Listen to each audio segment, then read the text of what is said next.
Mungkin kalian pernah menyaksikan film trilogi The Matrix. Dalam film tersebut, dunia yang kita tinggali sekarang digambarkan hanyalah semacam program komputer. Kehidupan yang kita jalani hanyalah program kenyataan virtual yang dicitrakan secara paksa kepada manusia di masa depan oleh mesin-mesin dan komputer yang telah memiliki kemampuan berpikir mandiri. Meski kedengarannya tak masuk akal, ada satu teori yang menyatakan bahwa manusia hidup di alam semesta yang berada di dunia virtual. Seperti apa hal tersebut? Tetaplah di sini untuk mengetahuinya.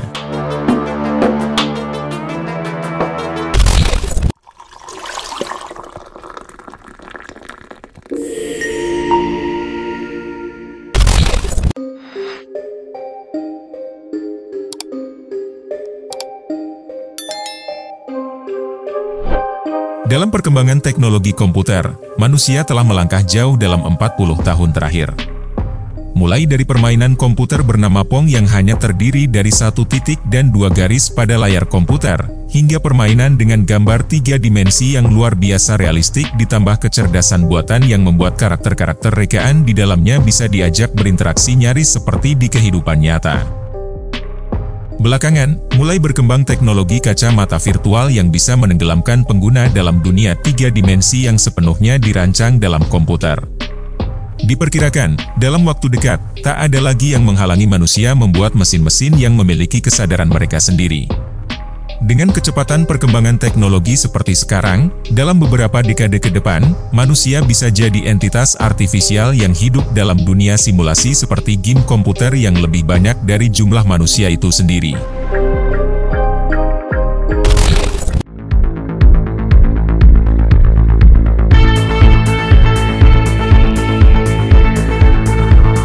Alasan yang mendorong kemungkinan bahwa kita hidup di kenyataan virtual adalah alam semesta itu sendiri. Semakin maju pengetahuan, semakin kita menyadari bahwa alam semesta dibangun dengan ukuran yang sangat presisi dan bergerak konstan secara matematis. Seluruh unsur-unsur di dunia juga ternyata dibangun dengan anasir renik subatomik yang seragam, sangat mirip seperti blok-blok piksel ketika membangun dunia di game komputer atau film berbasis gambar komputer. Pikirkan atom seperti blok bangunan kecil dalam dunia yang sangat kecil, yang digunakan untuk membuat segala sesuatu di alam semesta kita. Atom ini hanya bisa memiliki beberapa pilihan energi, seperti tangga dengan beberapa anak tangga saja, tidak ada yang di tengah-tengah. Sekarang, bayangkan piksel seperti titik-titik kecil di layar komputer Anda yang bergabung untuk membuat gambar. Titik-titik ini juga hanya bisa memiliki beberapa pilihan warna, misalnya merah, hijau, atau biru. Persamaan antara atom dan piksel adalah keduanya memiliki pilihan terbatas dalam hal apa yang mereka bisa lakukan. Atom memiliki pilihan energi yang terbatas, sedangkan piksel memiliki pilihan warna yang terbatas. Itu sebabnya mereka disebut diskret atau terbatas dalam cara mereka bekerja. Kemudian, saat kita mempertimbangkan hal-hal yang pada awalnya tampaknya tak terbatas, seperti energi, ruang, dan waktu, muncul suatu paradoks menarik. Terlepas dari kesan tak terbatasnya, kenyataannya adalah sebaliknya. Ketika kita menggunakan program yang baku dan sumber daya material yang terbatas dalam dunia komputer, ternyata kemungkinan bahwa dunia sebenarnya dapat disimulasikan menjadi jauh lebih besar daripada yang kita bayangkan sebelumnya. Dalam konteks ini, paradoks muncul karena batasan teknologi kita yang mungkin membuka pintu untuk eksplorasi yang lebih dalam tentang sifat fundamental dari alam semesta kita. Salah satu pertimbangan yang kompleks dalam konteks simulasi adalah mengenai pelaku serta hukum fisika dalam simulasi tersebut.